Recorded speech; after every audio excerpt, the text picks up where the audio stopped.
Assalamu alaikum wa rahmatullahi wa barakatuh. Allah bless you all. Okay, let's continue with some Q&A. Right, Al-Fatiha. إياك نعبد وإياك نستعين اهدنا الصراط المستقيم صراط الذين أنعمت عليهم غير المغضوب عليهم ولا الضالين. بسم الله الرحمن الرحيم. الحمد لله رب العالمين. اللهم صل على سيدنا محمد صلاة تفرحه وتسعده وترضيه واجزه بها عنا ما هو أهله يا أرحم الراحمين. اللهم زدنا ولا تنقصنا وأكرمنا ولا تهنا وأعطنا ولا تحرمنا وآثرنا ولا تؤثر علينا وأرضنا وارض عنا يا كريم. So, Alhamdulillahi Rabbil Alameen. Right. Okay. So we have some questions. Let's go through those first and then we'll see what Allah facilitates.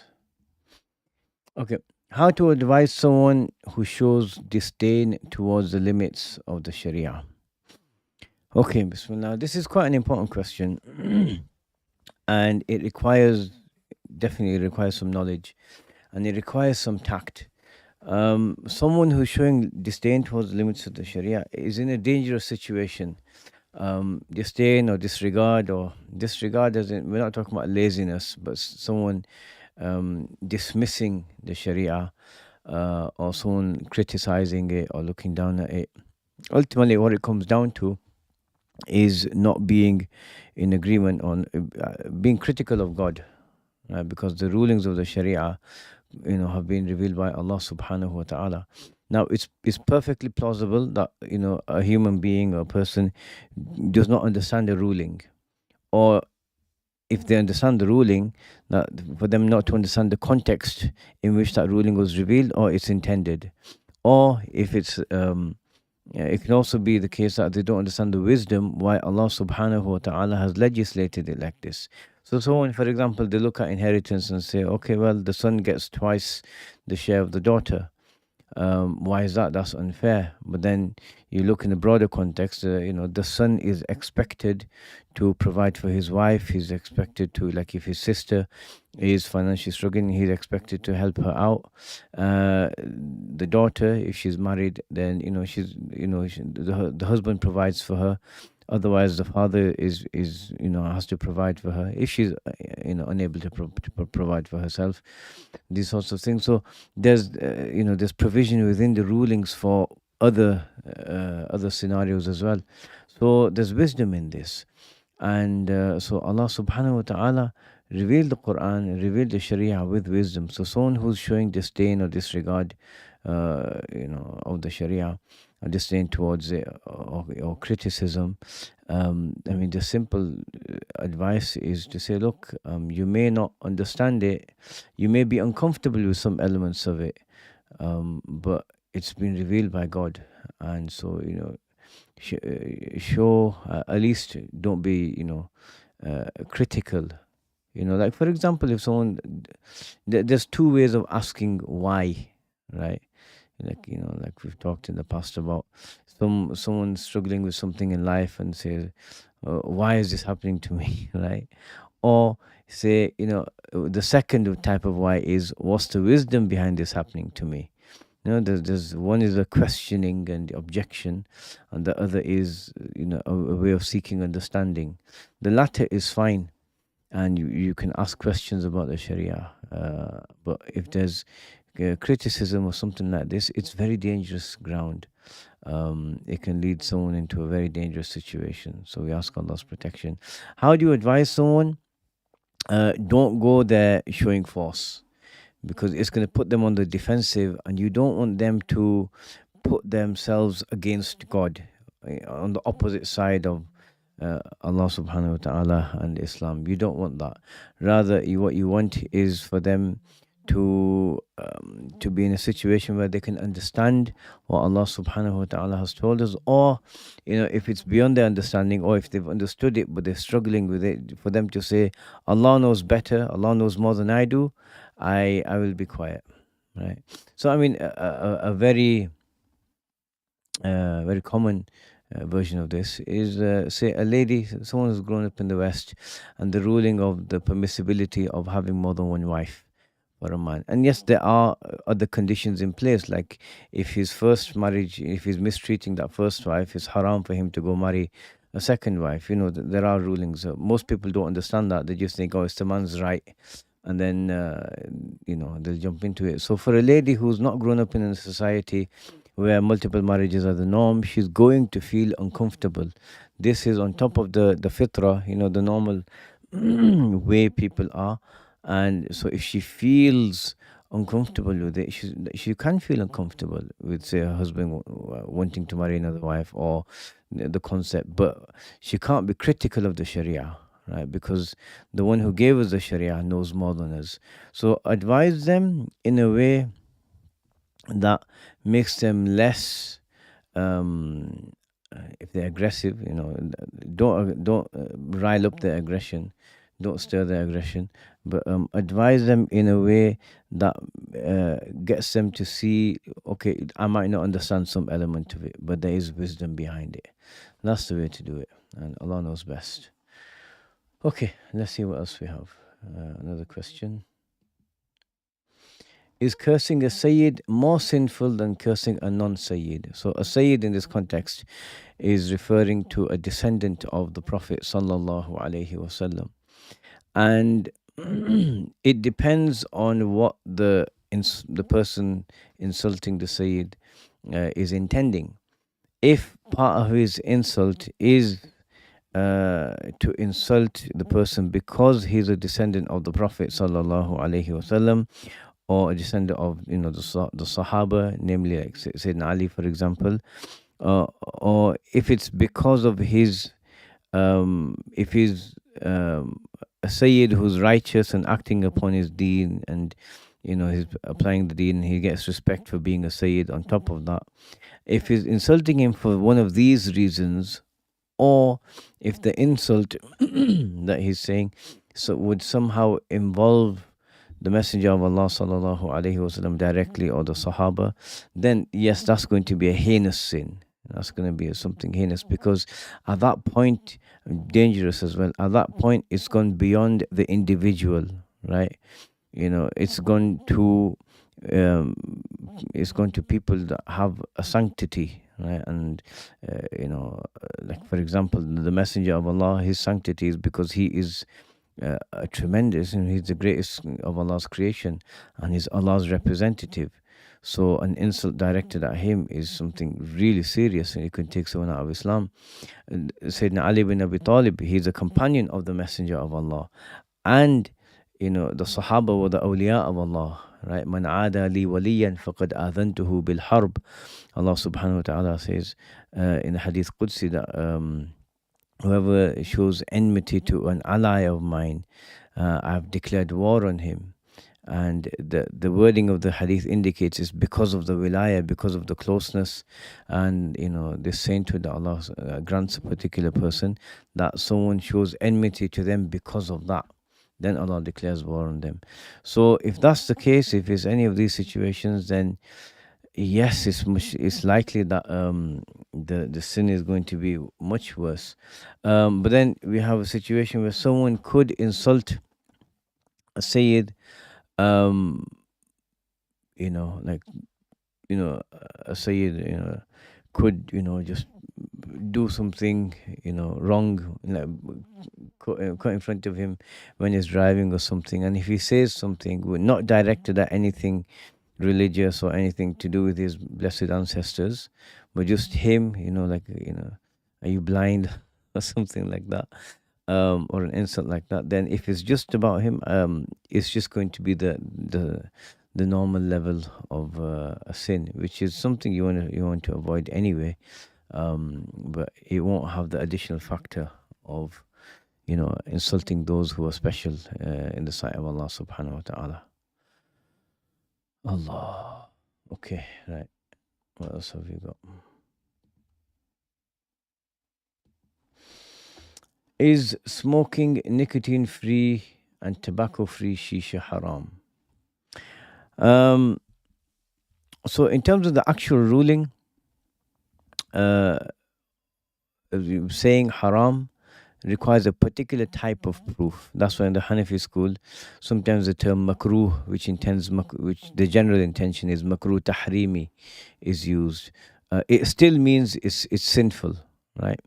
But it's just that is there an explicit text using that particular that thing's name and prohibiting it? If it's not, and if you don't have a text like that, then it would still be sinful. For example, if it has the elements that make something sinful, but we would call it makruh tahrimi or makruh tahriman, or sometimes just the term makruh is used. So is nicotine free and tobacco free products, smoking them in a shisha, is that sinful? It could very well be. The illa, the issue here, the underlying legal cause of impermissibility would come down to it being harmful and detrimental to a person's health. And so this is something that would have to be researched. And as far as I understand, yes, it's going to be impermissible. From what I've understood, these tobacco products, when people smoke a cigarette, for example, there's a filter. You're still, you're minimizing, the harmful products that are inhaled, but it still leads to, cancer and these sorts of things. And when someone smokes something, through a shisha, there is no filter, right? It just goes through the water. The water doesn't do much. And so, from what I've understood, that it's actually worse. It's more detrimental. So, nicotine and even the tar in tobacco, these sorts of things, yes, they are harmful and detrimental, but they're not the only elements in that makes it impermissible. So Allahu Alam, just avoid it. And these sorts of things, they also have like a subculture with them. Where do people go? Shisha cafes to smoke, and they're not the best environments. It's in a lot of places, it's like a toned down nightclub where there's music playing. Or there may not be alcohol there, but just people smoking shishas, and then all the other things of the haram that happen there. So it's best avoided, and the environments around it are best avoided, and Allah knows best. Okay. Where are we? Okay, couple more. Is it permitted to attend a family dinner where free mixing usually occurs? Okay. So free mixing, what we want is to understand free mixing. Does it mean just men being in the presence of women, or women being in the presence of men, whichever way you look at it? No, because if that was the case, then walking on the street past a group of people would be impermissible. Walking into a supermarket where there are members of the opposite gender would be impermissible. So we would understand free mixing as an environment where men and women would just be, they engage in conversation, and there's a possibility of that conversation ending up being, going in the direction of the impermissible, where, there's some flirtation, or, details are exchanged in a way that, that are likely to lead to something haram later. That's going to be a problem. Or, where people are dressed inappropriately, and these sorts of interactions. That's the impermissible element. And whenever there are people together in an environment like this, so there's the actual ruling of is a particular thing haram. That's one thing, and then we have the standard of the Sharia of haya and modesty. So, for example, weddings. Right, a lot of people have a mixed wedding where there'll just be one hall, loads of tables, and just men and women sat there, people with their family sat there, people with their family sat there. This is going to be inappropriate, because the nature of weddings is that people dress up and they make themselves look attractive. And if men are sat there and then there's women there looking at each other, then the environment's not very religious, right? It's not very conducive to someone trying to maintain their religious practice. So that would generally, that's something that shouldn't happen, right? um yeah, it really shouldn't happen. Unfortunately, it's become the norm, which is a real problem, right? So ideally in these these sorts of situations, the men should be separate and the ladies should be separate. And out of mind, out of sight, out of mind is the principle that works here. And then but it doesn't mean that any sort of interaction is going to be impermissible. For example, people work. People go to work in an office, and is just the presence of being in a office with other people and then a member of the opposite gender being there, is that impermissible? No, right? Being alone with someone of the opposite gender, yes, that's a khalwa, that's going to be impermissible, but not like this. So um the question at hand then, is it permitted to attend a family dinner where free mixing usually occurs? If you're talking about family, like uncles, aunties, and first cousins and whatever, if the environment is one where people are sat in a room and there is maintaining good family ties is recommended in Islam, highly, highly encouraged. Even in these situations, generally in traditional cultures, what you'd have the men sat with the men and the ladies sat with the ladies, and that's how is generally done. But if there is a situation, like say someone goes to see his auntie, right? And or she's in she's for him to walk in, just speak to the auntie, these sorts of things, that's going to be permissible. As for a family dinner, um if it's segregated, great. If there is, say you're there, you go to your uncle's house or whatever, and his daughter's there, and if there's no impermissible interaction and no chance of an impermissible interaction, for the sake of maintaining family ties, I mean, it would be okay to be there, as long as you lower your gaze, if there's something that shouldn't be seen, and just generally acting in a way that's permissible in the Sharia. As for just sitting there and just someone going off with his first cousin, second cousin, whatever, and then just just people of a similar age, or there's a potential of fitna, just sitting there chatting, cracking jokes whilst the adults are there in their own side of the house talking, something like that, that wouldn't be permissible, right? But generally, it's best to maintain certain boundaries, right? And you can have a perfectly civil conversation, even about something that's relevant or current with, a relative or someone of the opposite gender.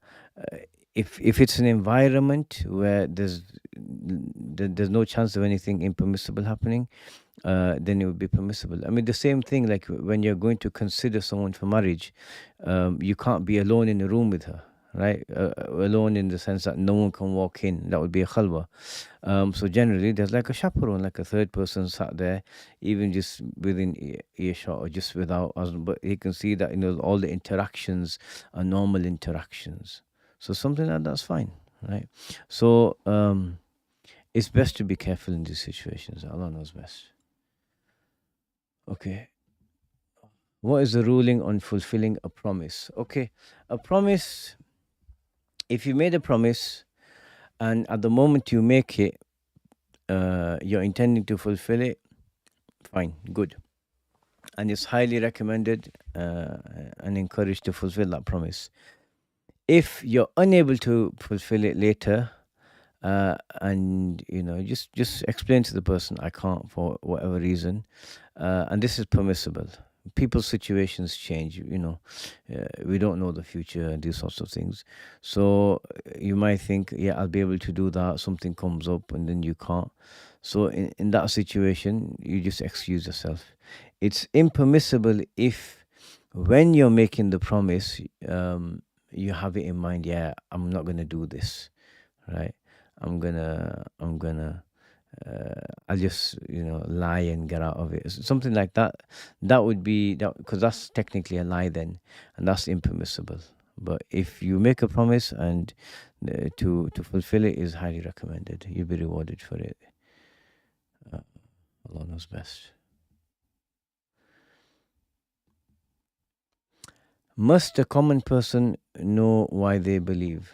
Okay, so the term layman is probably best used here. So a layman, so i.e. someone who's not a specialist in or especially trained in the sciences of Islam, training to be a scholar or something like that. Must this person, this layman, know what they believe and why? Yes, for various levels. One, knowing what you believe is an act of worship. Right? Just having that information inside you, act of worship. Two, it's an obligation to know certain things about God and His messengers, and so not knowing that is you put yourself in a situation where you're potentially sinful if you have the capability of learning. So let's say someone can't understand it due to its complexity, he's just unable to understand it. Such a person is excused. But someone who is capable but then doesn't, then it's a bit of a problem. It's sinful. And the third reason is that knowing what you believe is a protection. It's a protection from being misled, and especially in our times where a lot of people just a lot of people just scroll constantly, and especially when there's a controversial issue, and they're on social media and they're on some app, and the Muslims and non-Muslims colliding, and they say insulting things towards Islam, or they say things that can cause doubts in a person. It's very important for a person to know what they believe, so they can say, okay, right, this is going into a direction that's not conducive for my faith. I'm staying away, right? So or if a question is thrown at them, or something's done to cause doubts in them, that they know the firm principles of their belief, and they say, okay, this is what it says, this is what we believe, therefore I'm happy with that, right? So for example, like a person learning about say there's something in Aqidah, in theology, we learn mukhalafatuhu lil hawadith, Allah's dissimilarity to all created things, all things that originate in time. So someone knows this, someone studies it, and then they learn the verse laysa kamithlihi shay, there's nothing like him whatsoever. If that's the case, and then they hear a description of God as being within time, within space, sitting or anything like this, all they do, they go to the principle that the verse says there's nothing like him. Is there anything that sits? Yes. Okay, Allah doesn't sit, right? So they learn that, they understand that, and they go from there. So yes, they should learn the basics of belief with the proofs, because you have to be personally convinced of it. And then if that's the case, then brilliant, and they're rewarded for it. Otherwise, they're sinful for ignoring the commands of the Sharia.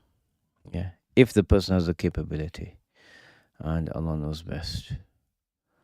Allah. Okay, just bear with me a second.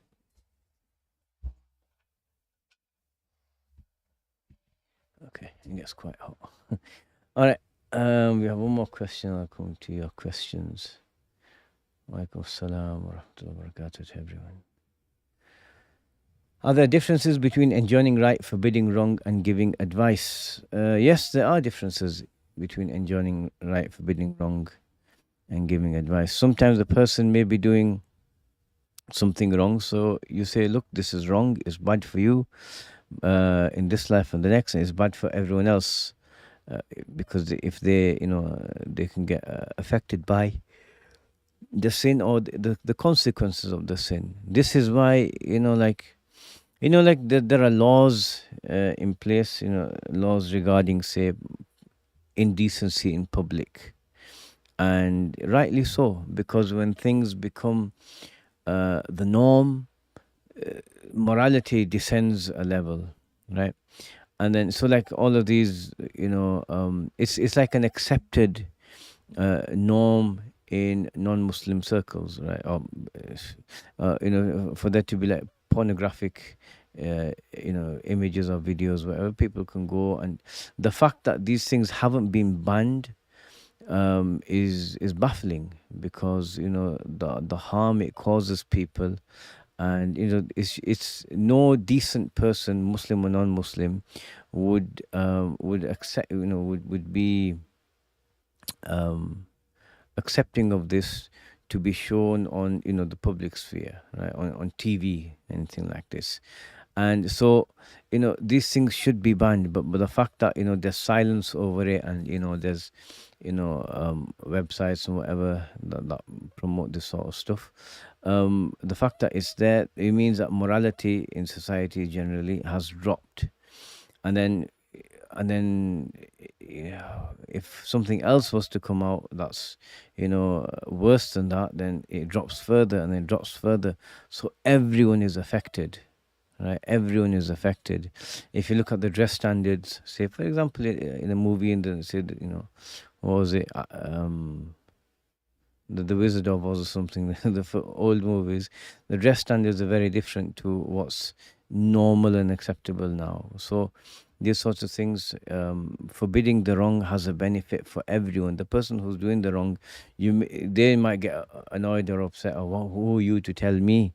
But your actions affect everyone else, because it's part of this whole slope, and as it affects society. Things that are seen as normal and fine, if they're not, then everyone's moral compass is affected, right? Waliyadu billah. Commanding the good is something beneficial, because it shows people how to improve their own deen, their own relationship with God, and their relationship with people. It raises society. So telling people, you know, um, don't waste your money on X, Y, and Z. Give a bit of charity. Um, they're going to benefit by not wasting the money. They'll benefit from the reward, and they'll benefit from the charity. They'll benefit others through their charity, and if enough people are doing this, it's raising society, right? So that's the benefit of commanding the good. And giving advice is, Allah, advice is not necessarily connected to something being haram or halal, right? um it could be that someone is just wasting their life away, just wasting time, and you go and you sit with them, you talk to them, and maybe you should um all the fard prayers are there and all the obligations are done, but the person just wastes a bit of time on something, just with no purpose behind it. Giving them some advice. Or someone is planning an Islamic event. They want to call a few scholars and have an event revolving around a particular topic, and you have some experience in this. Yes, if you call people, make sure there's a good sound setup and these sorts of things. How should the seating arrangement be done? In advising them is great, and it doesn't have to be connected to halal and haram. If you're sincere in your advice, like someone coming and asking about this is scenario I'm in, should I get married to that person? So um if they come to you for your advice and you provide sincere advice to the best of your knowledge, then you're going to be rewarded for it. So yeah, that's the difference, and Allah knows best. Okay, right, let's have a look at some of your questions. uh,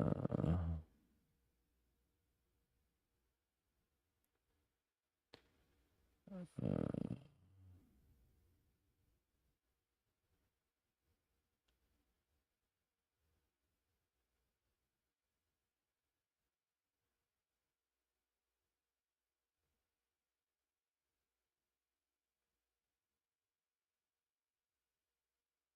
okay.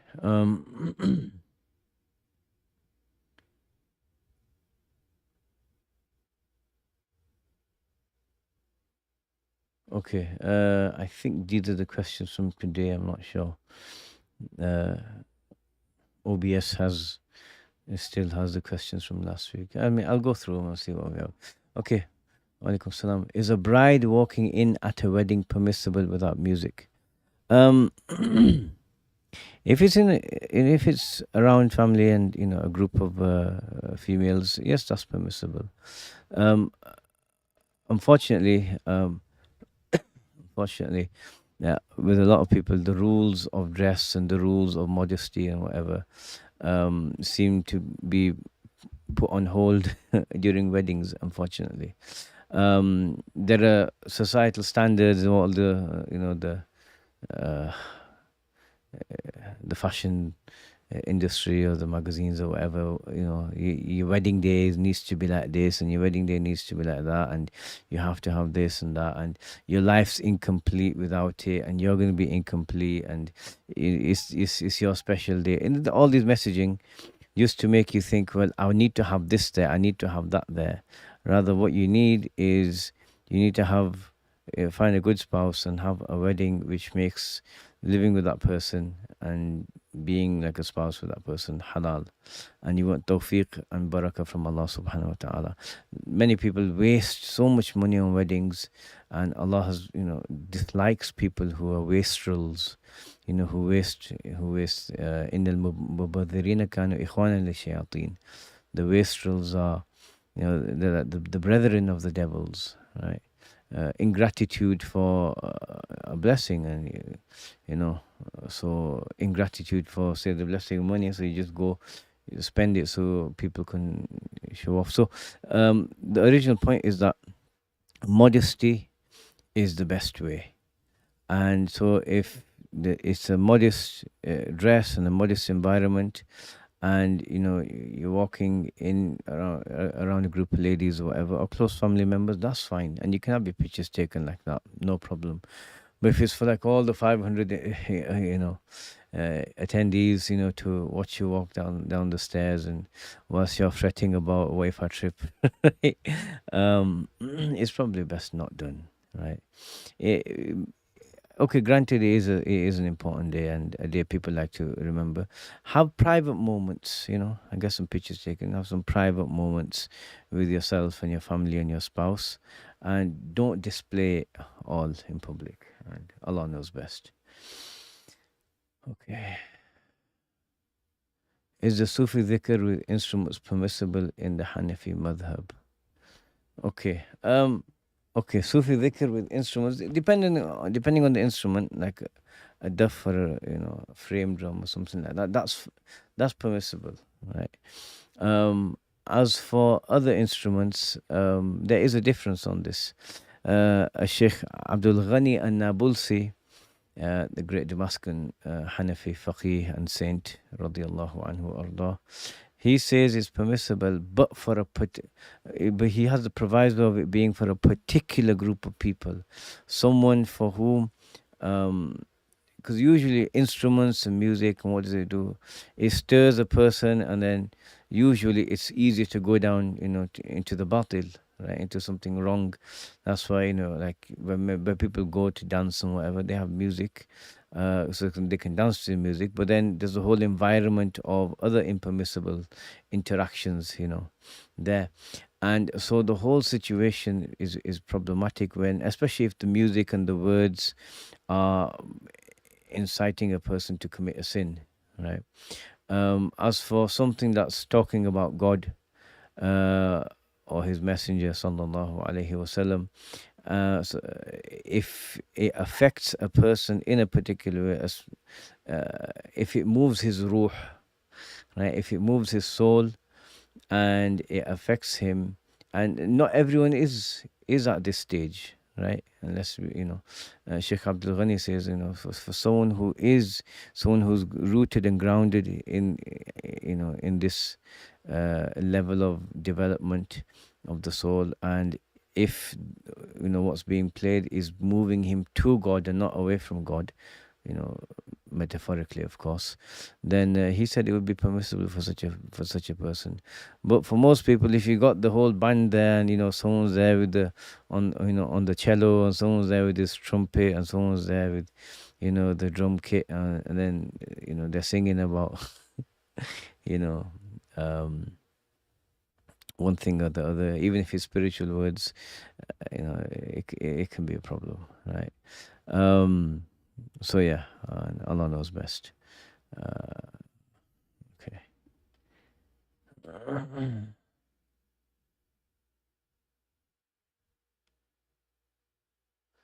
My older brothers want to invest in the S&P 500. I don't know what this is, so I can't answer this. I apologize. Okay. Can't find secure riba-free banks with good ratings to convince parents to change my account. I'm still giving away the savings to riba savings to charity. Give away the current account riba too. What do I do? Yeah, that's fine then. If you can't find another account, then anything that they do, get it out of your possession. Give it to someone who's not zakat eligible. So someone who's poor, right? Sorry, who is zakat eligible, right? It's not, it won't be your zakat. It won't be classed as zakat. It's classed as removing the haram from your possession. So if whatever they put into your account, get rid of it. It is, it is ideal not to open a savings account, because the whole point of a savings account, they don't let you withdraw your money with ease. You got to give a certain notice and these sorts of things, because they take that money and then they invest it, and then that's how they make their money. And so the riba that they get from it, they give you some, and so it's understood that when you're depositing your money there, that they're going to do something with it. That's part of the contract. So it can be seen like a loan. And وَكُلُّ دَيْنٍ جَرَّ نَفْعًا فَهُوَ riba. And every debt that brings a benefit like this is riba. So savings accounts are clearly out of the. It's best to avoid one completely. If you can, just shut it down. Use the current account, and there are banks that don't give interest. So if that's possible, do that. Otherwise, whatever they give, just remove it from your possession. Give it away to someone poor. Okay. I need to try and say this name. Zigzag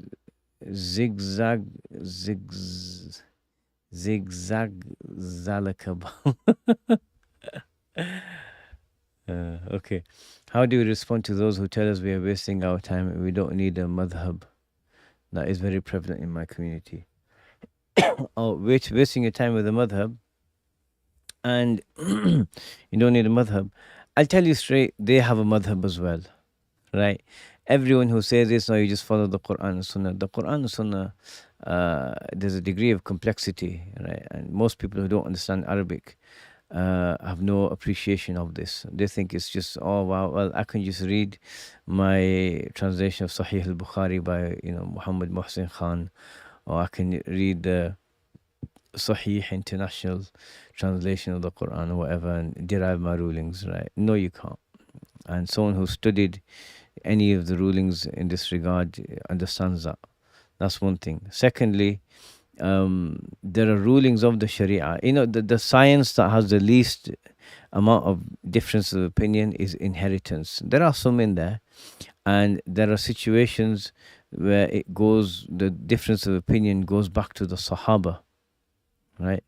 And there are approaches in solving these issues, and and the Ummah has had solutions for them. For someone to just turn up and say, yeah, I don't need to listen to any of those, and I can just go to the verses of the Quran. Try it. Was it Sheikh Muhammad ibn Alawi al-Maliki in Mecca? Someone came into his gathering once, and same type of mentality, Quran, Sunnah, and So the man walked in and said, "Oh, good, welcome, thank you. We could use your help." And he gave him an inheritance scenario here. Can you answer this for us? Help us out here. And inheritance is 3 verses, right? Basically, the main aspects of inheritance is in 3 verses and a few hadith, but 98% of it is there in those verses. He was dumbfounded and he left. So those who say, "Oh, don't follow the madhabs, Quran and Sunnah," they'll talk a lot when it comes about something to do with the prayer, not even purification, but the prayer, or Hajj, or zakah, ibadat basically. But fiqh is much more than that. That's one element, and the second element is, I mean, let's just be honest. You ask them a question and then they'll go Google it and say, "Oh, Sheikh bin Baz said this," or Ibn Uthaymeen said this. So instead of following one of four well-established schools of law that have had hundreds of thousands of scholars, preserving and developing those schools from pretty much the beginning of Islamic history. Instead of following them, they follow some people who lived, just individuals who don't have this rooted grounding in the science of law, like the scholars of the past did, right? And well, he said it. Okay, so you are following a madhab. Madhab means a way to go, right? In this situation, which way would you go to get an answer, or if with your answer? So they're following the madhab of bin Baz or Ibn Uthaymeen or so and so or so and so. So it's a bit hypocritical saying, "Oh, don't follow those schools," where there are thousands of ulama have checked and wrote works and commentaries and super commentaries and conclusions and analyses and critiques and everything. And you leave those and you follow the madhab of someone who's just read a few books in hadith, and most likely read the books of fiqh by the other ulama and taken his answers from there. So yeah, just tell them that, and then after that, walk away. Don't waste your time arguing with these people. It's not good for you at all. Allah, is the sajdatul tilawa? No, it's wajib. The sajdatul tilawa is wajibah. You have to do it. Okay. Can we combine and shorten one prayer but not both? Is it bad adab to shorten one's prayer due to travel at your parents' home, or to take other travel? I mean, the rulings of travel here would apply. So if you don't live with your parents and you've crossed the travel distance, and even if you're going to your parents' home, then yes, you're going to shorten. And it's wajib to shorten Dhuhr, Asr, and Isha from 4 to 2. So you can't, you don't just say shorten Dhuhr and pray Asr full, unless you're intending to stay there for 15 days or more. Okay.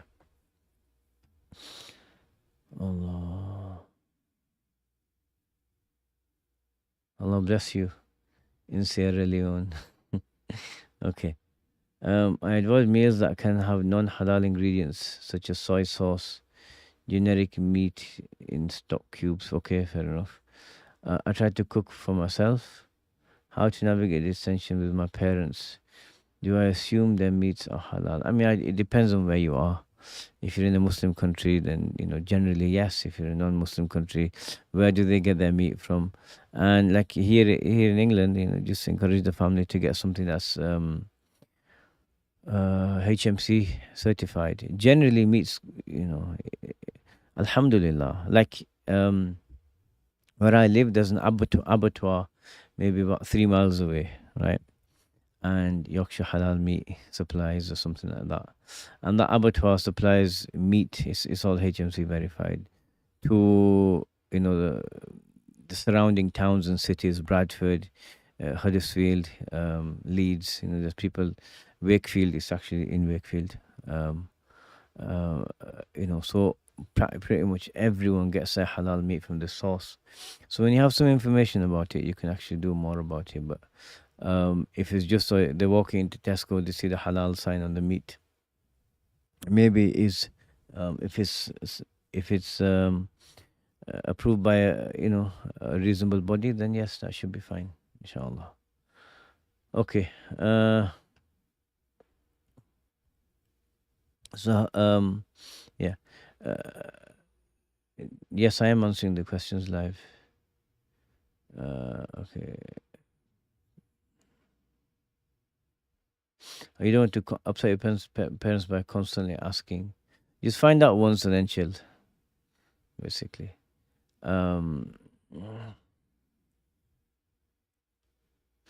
I asked questions a while ago in which I asked about shaking hands in the Shafi school, which makes one Shafi. Said shaking hands with barrier gloves is makruh and not haram. You asked me to send video proof. I don't know, man. Ask a Shafi. um, I don't see a link. Ask a Shafi. I think got Sheikh Irshad. He has a Q&A. Go and ask him. In the Hanafi school, if you can feel the heat of a person, if he's a member of the opposite gender, when you shake hands or something, then it's sinful. So, okay. Uh, can we use moist wipes like wet wipes for istinja? Or do we have to use? You can use something moist, wet wipes. Don't flush them down the toilet; they'll block it. But yeah, generally, is one taslim valid to end prayers in the? I don't know about Shafi, so please, in the Shafi'i school, um, you'd have to ask a Shafi'i. Um, I don't want to say something and it turns out it's completely wrong. So, is it okay to buy items from a pawn shop like a watch? Yes. Um, yeah, if they own the item at that point, then yes, you can buy it from them. Uh, when taking views from another madhab due to necessity, would one be required to follow the entire topic of said issue, or the particular issue within the topic that causes hardship? The entire topic, entire chapter, you say, for purity, you follow the whole thing. Otherwise, you end up getting a mixture of things, and that becomes a problem. Okay. Ruling on attending a non-Muslim funeral. I believe there's a Seeker's guidance for on attending a non-Muslim wedding. Um, yeah. Okay. If the funeral is in a church, then it's best to avoid it. You can't enter a church. Um, if it's like a ceremony they're having elsewhere, if it's in a graveyard where they're burying someone, um, you could potentially go there. Just don't get too close. Keep a respectful distance, so you're not involved in the ceremony. If it's a crematorium, I saw something that day where it was like a joke. Someone said, clearly speaking to people who are going to get cremated, before you die, you just eat a lot of those corn seeds, what they make popcorn from. He said, your, your cremation will be epic. um, so because the cremation thing is not really like a religious thing, you could maybe attend there. Once again, keep a respectful distance so you're not involved in it. Um, it would be slightly different for someone who converted to Islam and has non-Muslim relatives. Um, Once again, they could be there, like even potentially in a church. Sheikh Adnan Darwish used to. He said this would be permissible, but staying away from the actual ceremony, so you're not involved. So just staying at the back. That's the actual burial or whatever. But as for the wake afterwards, where there's the drinks and the merriment, no, that's not going to be permissible. Allah. I'm sure these are from last week. I don't know. No. I think they were from last week. Anyway, all right. What are some intermediate? No, what's that? How do one practically live according to the Quran on a daily basis? How do you make it proof for us and against us? Okay, so learn one of the schools of fiqh and apply it. And the halal, the haram, and everything, do that. You'll be living the Quran. Learn how the Prophet was, sallallahu alaihi wasallam, in his character and akhlaq. You'll be living as the Quran commands. You do that. Read the hadith and be upright and honest. The hadith about the day of judgment and the judgment having to stand before Allah. And all of these issues, and bring that into your life. Have the Quranic perspective. You believe in according to the Quran. Read the tafsirs or follow the tafsir that we do, and take the lessons away that Allah is giving us and apply them in your life. You believe in according to the Quran. That's basically it. Intermediate tafsirs, what would you recommend? I mean, depending on what you are able to read. something which has commentaries will help a lot. But I think a selective reading of Ibn Ashur's At-Tahrir wa Tanwir is very good. I mean, don't get into the complexities if it's beyond you. Nazm al-Durar by Burhanuddin al-Biqai.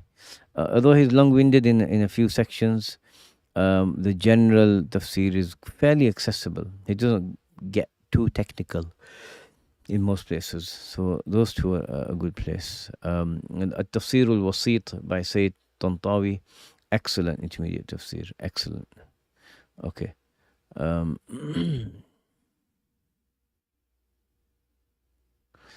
okay, I'm about attending the gym with some reservations, although the best environmental. Uh,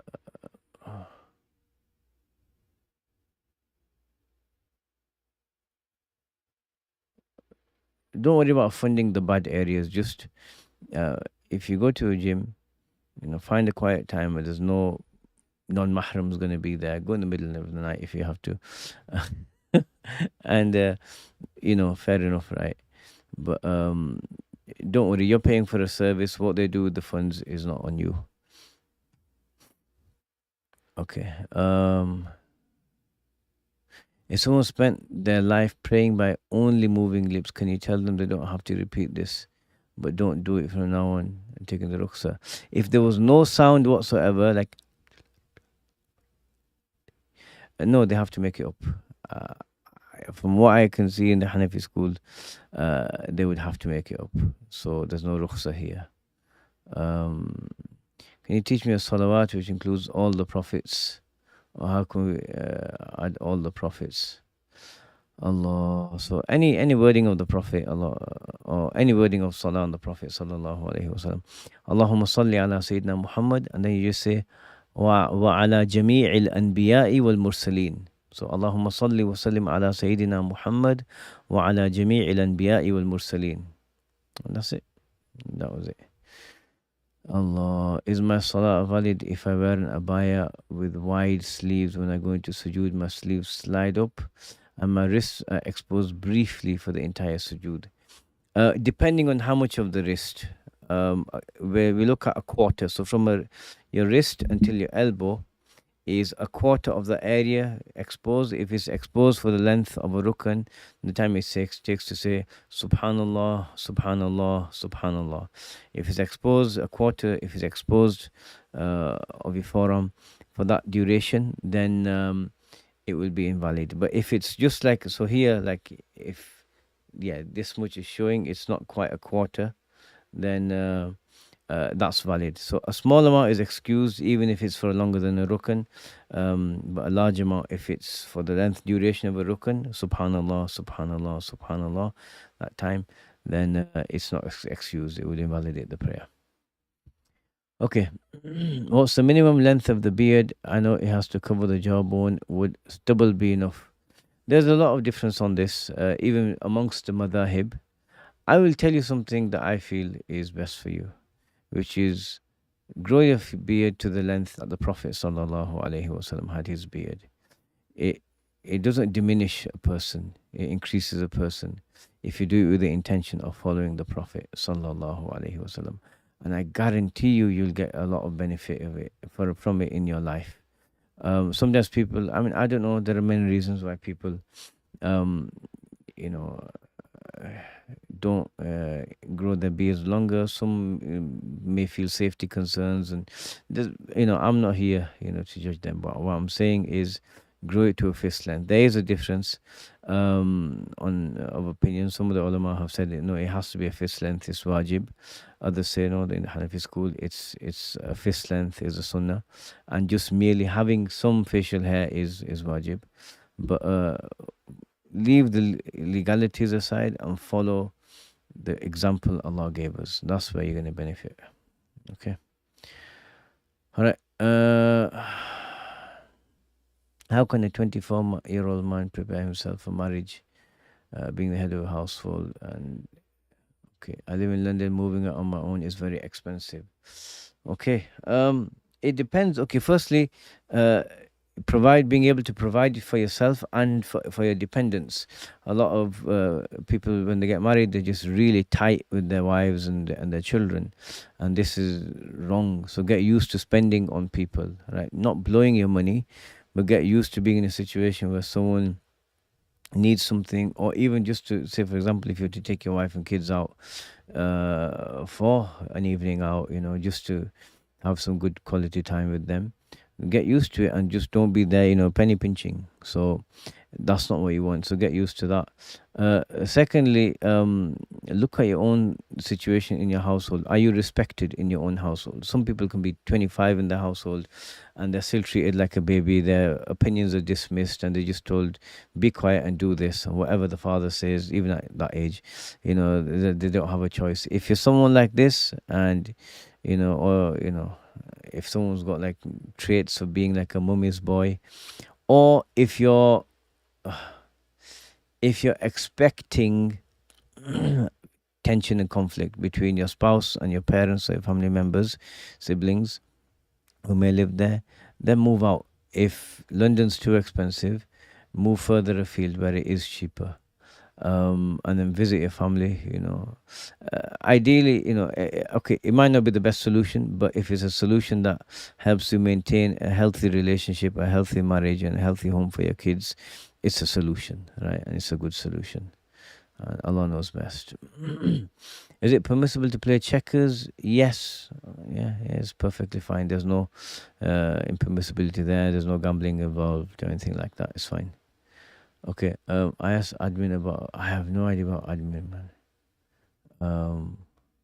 I'll speak to someone, inshallah. Uh,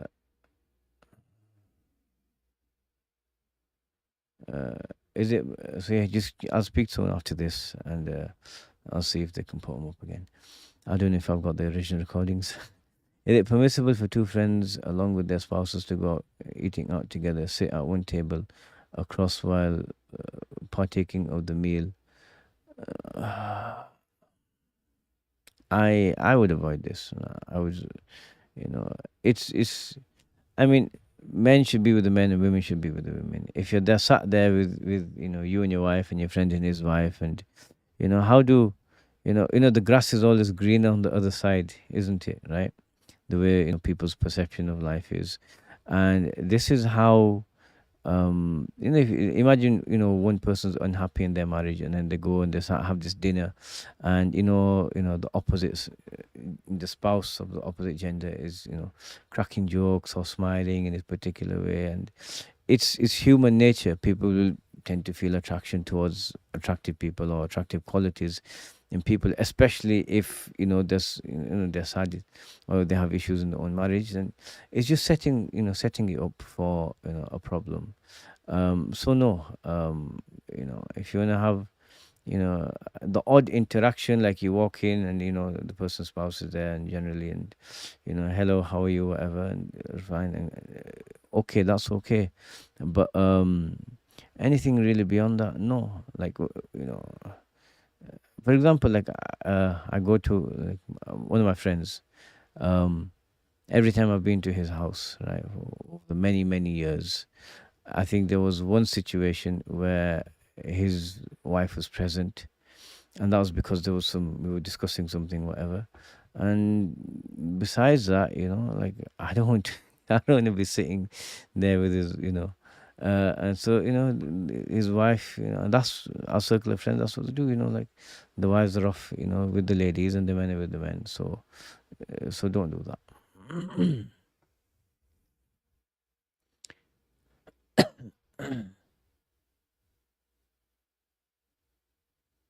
Okay. In person for the Ajmi is going to be difficult at this moment. Um, would you need to expose past sins to a potential husband or wife? No, and don't either, right? If they say, let's say you made a mistake in the past and you had a boyfriend or a girlfriend or something like that, right? You did something you regret, and don't ask and don't tell, basically. It's one of those questions, like you don't ask because you know Like, are you ever gonna get an answer you're happy with? If they say yes, right? And then you'll just be wondering who was it, how was it, and it's just the way the human mind works. So don't ask. And if they ask you, you lie, right? And it's permissible. In fact, it's wajib to lie in that situation, right? And unless there's gonna be, if there's gonna be major complications because let's say something's carried over into this marriage from that situation, whatever.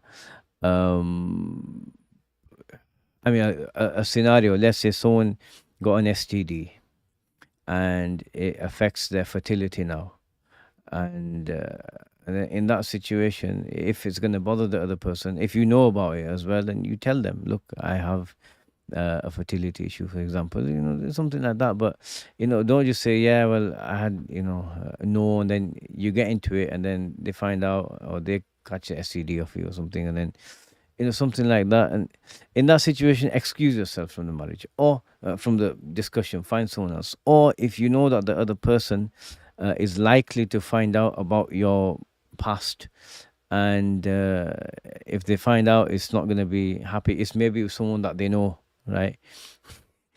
Scenarios that have happened in the past, is someone that they know well, or something like that. Then excuse yourself and say, look, I don't think it's going to work, and go find someone else. But if there's no chance of anyone finding out anything, just say, look, no, nothing happened, and ask Allah to veil your mistakes, and just move on like that.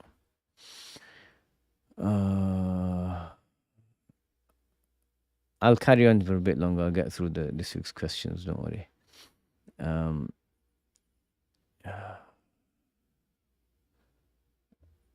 Are you in Bradford, Sharif? No, I'm currently in Dewsbury, Sharif. I do teach in Bradford, though. Is it true one of Abu Hanifa's teachers, Ja'far as-Sadiq? Yes, that's what I've heard. Okay. Why is this volley life? I answered this question similar to you last week. I'll come back and see if I have time for these. Okay. Is a jilbab fard in the Hanafi school, or is loose clothing enough? Any loose clothing that that doesn't accentuate the figure or show off a lady's figure is acceptable. If there's parts of a figure that are just difficult to conceal due to her frame, that's excused. But tight clothing, or clothing that draws attention to a particular area or something like that. For example, let's say someone's wearing, even with the jilbab, she's wearing a jilbab, but then there's like a tight belt around it that, draws attention to the waist or something like that. That's not going to be permissible. So it doesn't necessarily have to be a jilbab. It's just any loose, modest clothing, and that's permissible. And also something not so out there that it's gonna look weird. I remember in Damascus, the outskirts of Damascus, there's a village called Saqba, very conservative place, and the women all wore the niqab, and even the eyes were covered. And then if someone walked through with a niqab but with the eyes uncovered, you'd be like, oh, astaghfirullah, astaghfirullah, look at that person. Because so don't do anything that would just really, like, the whole point of the hijab is, although it's the head, it's used to refer to the head covering, but it's more the whole way of presenting yourself. So, like, you could have someone that wears a niqab, but then she's got all the makeup and then contacts to give her like bright green eyes, or gold eyes, or some whatever it is, and then to draw attention there, that's missing the whole point, right? So anything modest in terms of dress, it can even be Western clothing, as long as it's loose and modest, is fine. Okay.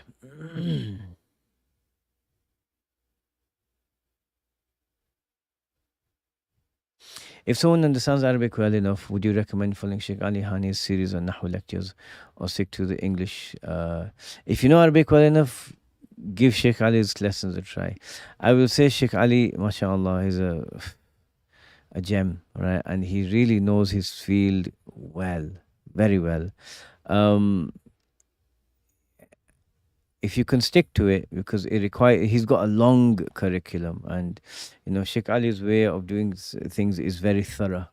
If you can stick to it, you'll really benefit a lot. So yeah, go for that. If it's too much, just stick to the stuff in English, and you'll benefit there as well. Allah. Okay. So if you're just thinking the words in your head, and I'm afraid the prayers are not. Oh yeah, the prayer question, you're just thinking the word, they're not valid. The prayers weren't valid. If you did say the words but they were inaudible, they have to be, when you're reciting in the prayer, it has to be audible enough for you to hear in a normal environment. So let's say there's someone with a pneumatic drill just outside and it's going off really loud, and your whisper, Alhamdulillahi Rabbil Alameen Ar-Rahman Ar-Rahim Maliki Yawmiddin, even that's louder than it has to be. But because of the pneumatic drill, you can't hear it, or the people chatting, or you can't hear it, that's fine, because it's said at an audible level where you would normally hear it. But if it's not even audible without any other external ambient noise, then it's not valid. Where are you from? Earth. While praying behind short beard Imam is valid, what about praying behind someone who shaves their beard? Shaving the beard, that would technically be fisq in the Hanafi school. It would be better to repeat that prayer. If you have to pray behind someone, fair enough, but repeating the prayer would be a must if the time remains. Okay, I do have. If we're treated badly, is it a right that can be retrieved? Yeah, potentially. If someone mistreats you on the day of judgment, you can get it addressed. What happens to the believer in the barzakh? There's questioning, and then there's a type of reward. So someone who's good, he's shown his place in paradise, and then he sleeps until the day of judgment. And someone who's bad is potentially punished. Allah protect us. Why is this worldly life the enjoyment of delusion? That go listen to one of the verses I've explained on that. In one of the tafsirs, I'll have covered that. What's a common delusion Muslims avoid falling into? A common delusion is that you think you're going to live forever and you don't prepare for the akhirah. Or a common delusion is that life's about chasing money or fame or whatever. It's not. All right, let's stop here. Allah bless you all, and we'll continue inshallah. وصلى الله على سيدنا محمد وعلى آله وصحبه وسلم. Alhamdulillahi Rabbil Alameen. I was joking about the way you're from. I'm in Dewsbury, pretty much from here.